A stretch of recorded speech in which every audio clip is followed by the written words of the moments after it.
In this video, I'm going to tell you the difference between GGML and GPTQ in very simple words. Both GGML and GPTQ are flavors of large language models or LLMs. If you only have a CPU or you don't have a powerful GPU, then GGML is the best.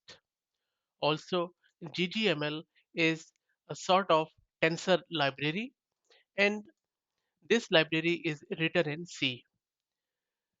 This tensor library, which is for machine learning, GGML, is to enable large models and high performance on commodity hardware or simply CPU or a weak GPU. It is used by both llama.cpp and whisper.cpp. It uses around 16-bit float support. Also, it has integer quantization support and it has automatic differentiation.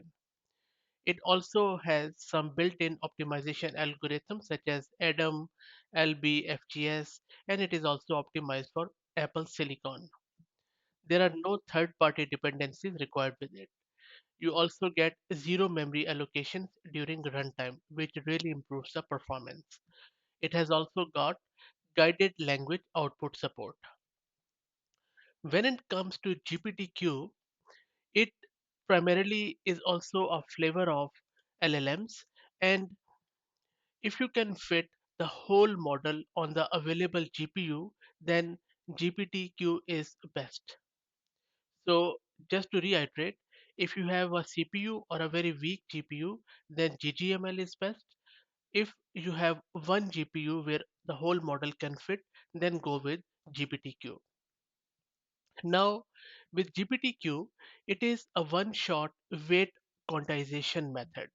When we say quantization, it means in very simple words to convert input values from a large set to smaller values. Or in other words, when we use quantization, it enables the large models to fit in less memory.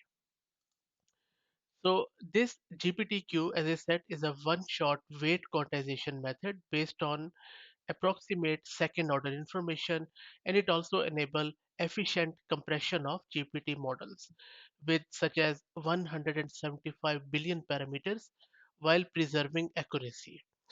So with GPTQ, you minimize the size of model but still maintain accuracy, which is huge thing.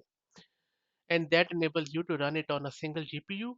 Plus, also it significantly increases inference speeds over FP16.